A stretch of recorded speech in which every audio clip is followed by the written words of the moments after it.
think that's the problem with a lot of pop stars and a lot of people in this industry is people are telling you you're great all the time. Who is Justin Bieber really talking about in his recent posts? Fans think his words are aimed at someone specific, not just general frustration. A lot of people believe he's trying to call out Benny Blanco. Around the same time, both Selena Gomez and Benny dropped new music. The internet quickly picked up on possible hidden messages in their lyrics, and some are convinced that they were taking quiet shots at Justin. Now, Justin's reaction seems more like a warning, like he's telling Benny to stay out of it. Justin didn't mention names, but the feelings in his messages were hard to miss. He opened up about still feeling pain from a past relationship and admitted he was struggling to forgive. That confession came not long after Benny released his latest album, one that hit too close to home for Justin.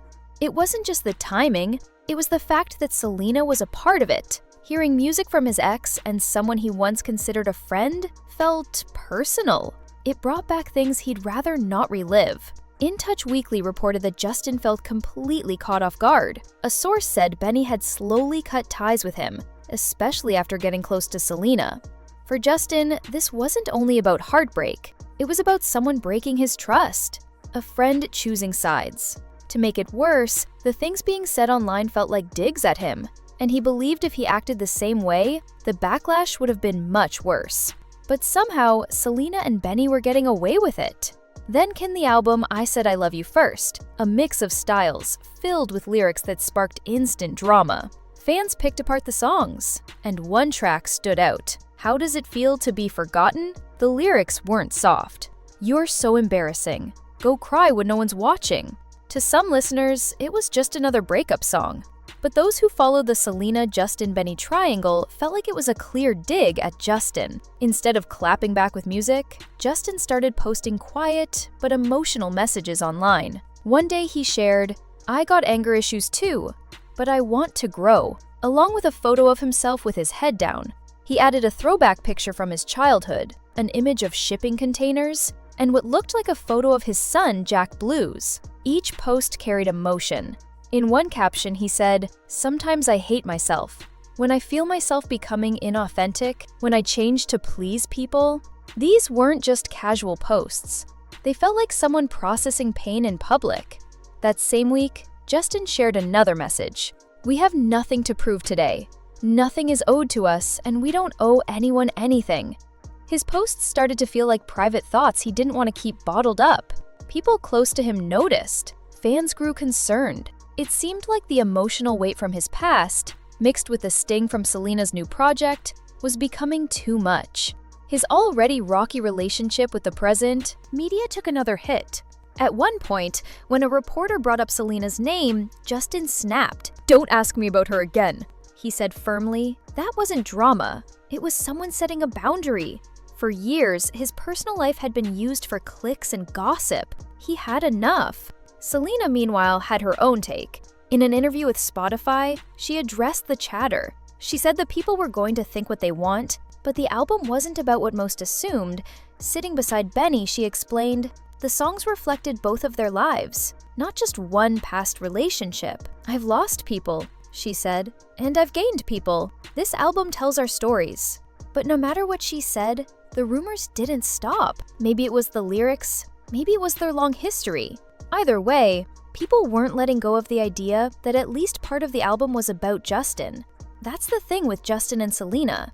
Their relationship wasn't just private. It played out in front of the world.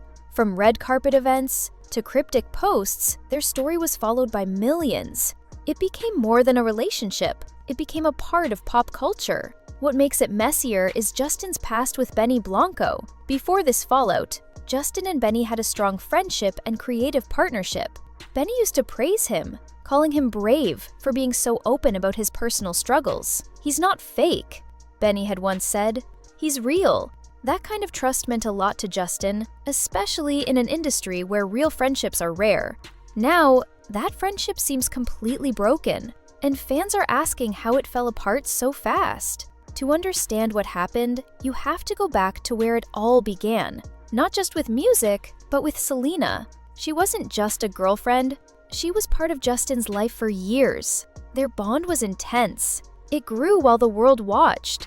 They were young, famous, and trying to make sense of real emotions under pressure. Their relationship shaped their music and affected how both of them grew emotionally and professionally. It started back in 2009. Justin was new to fame and openly called Selena his celebrity crush. They started as friends, but by 2011, they were a couple. Their first public appearance as a couple was at the Vanity Fair Oscars party. In a 2015 interview with Complex, Justin said, "We were so in love, nothing else mattered," even comparing it to being married. Whenever he was asked who inspired certain songs, he stayed vague, but everyone knew who he meant. Their chemistry was obvious. Selena once said she felt like his older sister, someone who wanted to protect him. She called him talented and misunderstood. She rarely spoke about their relationship, trying to keep it safe from public interference. But living under the spotlight made things harder. Every post, every appearance, every vague tweet sparked rumors. Behind the scenes, they were just two young people trying to handle everything. But by 2012, it all became too much. They broke up after almost 2 years. It wasn't clean. Trust issues played a part. They tried to make it work again, but their story kept ending in almosts.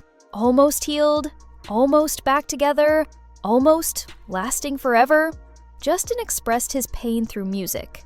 Songs like Sorry, Ghost, and All That Matters carried real emotion.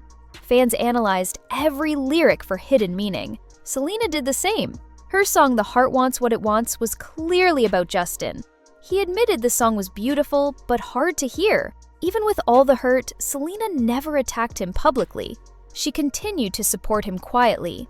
She knew going back wasn't an option, but she didn't trash him either. By 2015, things shifted. Justin started dating Hailey Baldwin. Selena was linked to DJ Zed. The news cycle moved on, but the emotional baggage didn't disappear. When asked about Justin again, Selena seemed tired. "I'm exhausted," she said. "I can't do it anymore." She wasn't angry, just done. "I care about him, I want him to be okay, but I'm not talking about him anymore."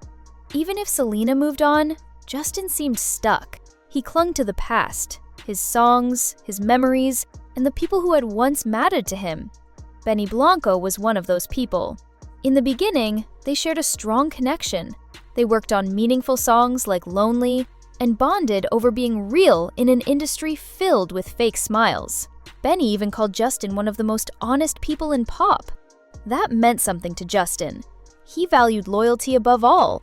But now, that loyalty feels broken. And that's where the real pain comes from. The loyalty Justin once shared with Benny didn't break overnight. It faded slowly. There was no major fight, just a gradual shift. It began when Benny started spending more time with Selena.